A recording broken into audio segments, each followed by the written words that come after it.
হাতির নিকট হতে 1000 হাত, ঘোড়ার নিকট হতে 100 হাত, সিংহধারী প্রাণীর নিকট হতে 10 হাত দূরে থাকা উচিত। আর দুর্জন যদি কাছে আসে তবে সেই স্থান ত্যাগ করে যাওয়াই শ্রেয়। যে কোনো জন্তু জানোয়ারের কাছ থেকে অনেক দূরে থাকা উচিত, কারণ মানুষের থেকে তারা অনেক বেশি ক্ষমতাবান।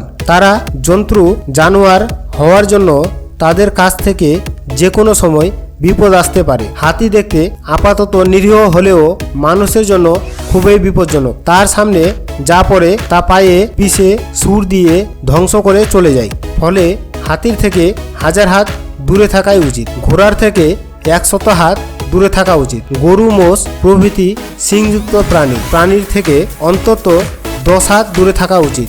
এইসব বিচার বুদ্ধিহীন জীবদের থেকে দূরত্ব বজায় রাখাই শ্রেয়।